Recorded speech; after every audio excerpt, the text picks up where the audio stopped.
Good morning, students. Our next theorem is argument principle. According to this principle, if a function f is analytic function within and on a closed contour C, and n is the zeros of this function inside the contour C, and this function has no zeros on C, then we have to prove that number of zeros inside the contour C of this analytic function is equal to 1 upon 2 pi into the variation in the value of argument of the function fz along the contour C. Here del C denotes the variation in the value of argument of fz. We have to prove this formula.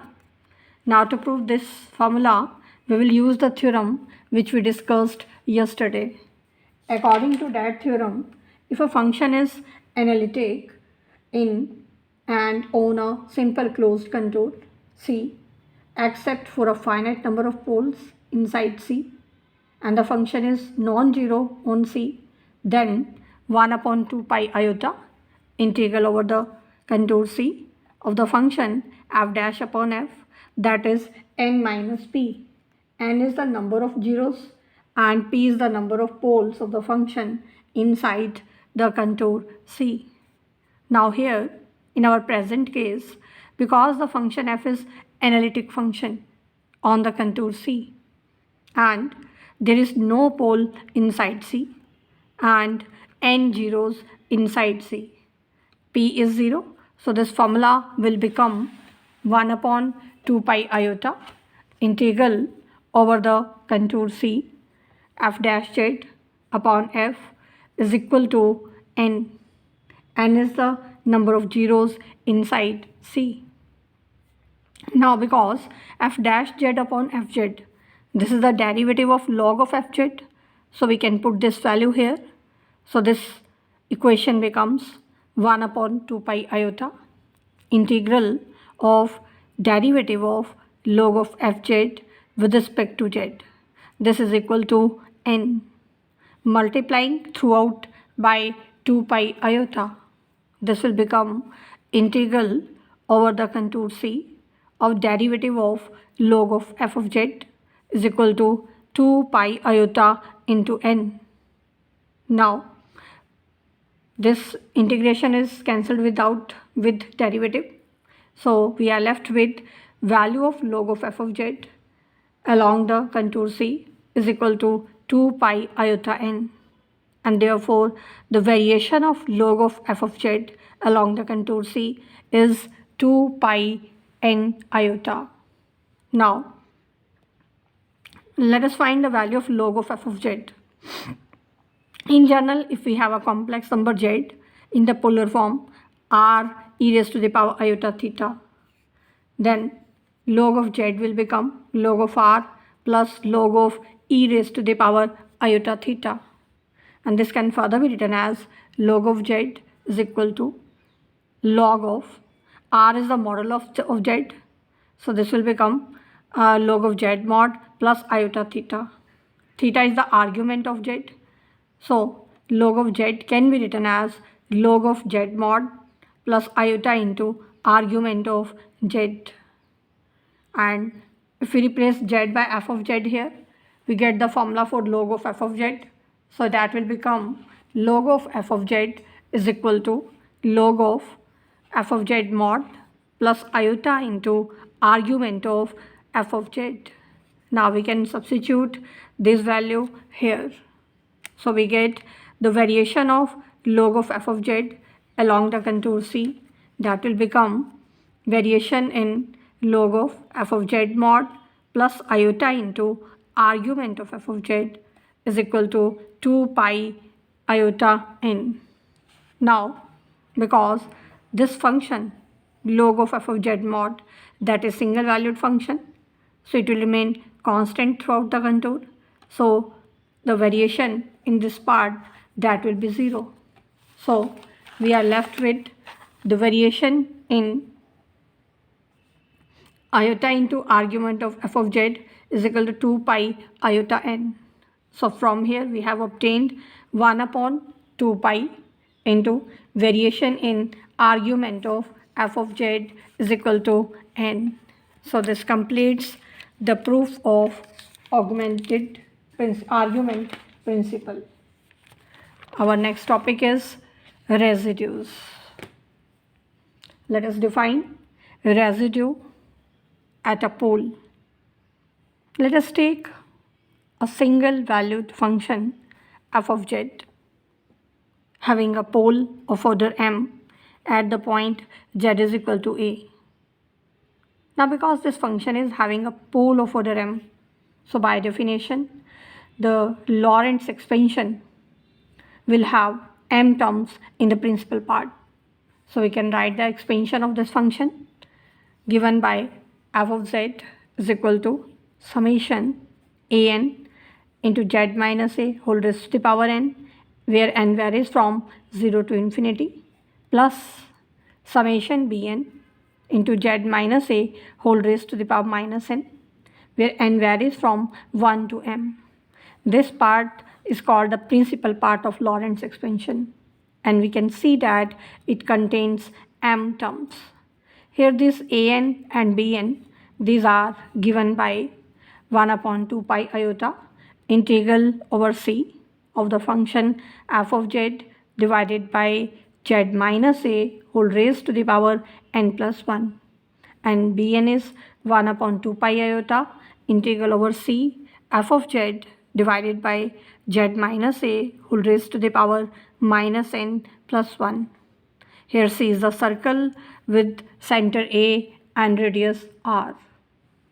For n is equal to 1, this formula will become b1 is equal to 1 upon 2 pi iota integral f of z dz. This b1, that is called residue of the function f at the pole z is equal to a, and it is denoted by residue at z is equal to a. This is b1. Here the value of b1, which is given by this formula, that does not depend upon order of pole. Hence this is the general definition of residue of a pole. Now let us define the residue for a simple pole.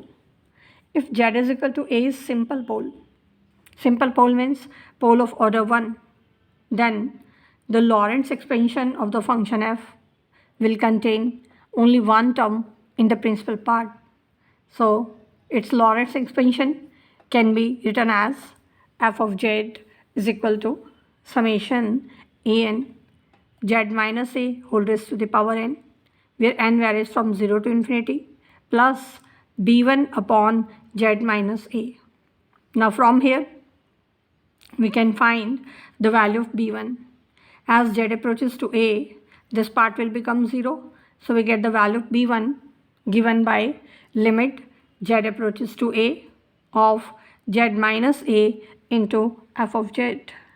So this gives us the formula for the value of b1, which denotes residue at z is equal to a. So we can find the residue at z is equal to a by using this formula, or either we can use 1 upon 2 pi iota integral f of z dz. Now let us see an example how to find the residues for the poles. We are given a function having the value z square upon z minus 1 into z minus 2 into z minus 3. We are to find the residues for this function. Now the simple poles of this function are given by putting the denominator is equal to 0. So we get z is equal to 1, z is equal to 2 and z is equal to 3. These are the simple poles of this function. Now let us find the residues at z is equal to 1, z is equal to 2 and z is equal to 3. Now by definition, the residue at z is equal to a, that is given by limit z approaches to a of z minus a into f of z. Let us put the value of a one by one here. First of all, we put z is equal to a is equal to 1. So residue at z is equal to 1 is given by limit z approaches to 1 z minus 1 into fz. Substituting the value of fz, z minus 1 is cancelled from numerator as well as denominator, and in the remaining part, putting z is equal to 1, we get the value of residue at z is equal to 1, which is 1 by 2. Now to find value of residue at z is equal to 2. By definition, this is given by limit z approaches to 2 of z minus 2 into fz. Substituting the value of fz, z minus 2 is cancelled, and in the remaining part, putting z is equal to 2, we get the value of residue, which is minus 4. Now to find residue at z is equal to 3. This is given by limit z approaches to 3 of z minus 3 into f of z. The value of f of z is z square upon z minus 1 to z minus 2 into z minus 3. Z minus 3 is cancelled out, and in the remaining part, putting z is equal to 3, we get the value of residue, which is 9 by 2. So we have obtained the value of residues at the simple poles 1, 2 and 3. Now next we define residue at z is equal to infinity. If a function has isolated singularity at z is equal to infinity, then we can define the residue of the function at z is equal to infinity given by minus 1 upon 2 pi iota integral of the function f over c. Here c is closed contour which encloses all the finite singularities of this function.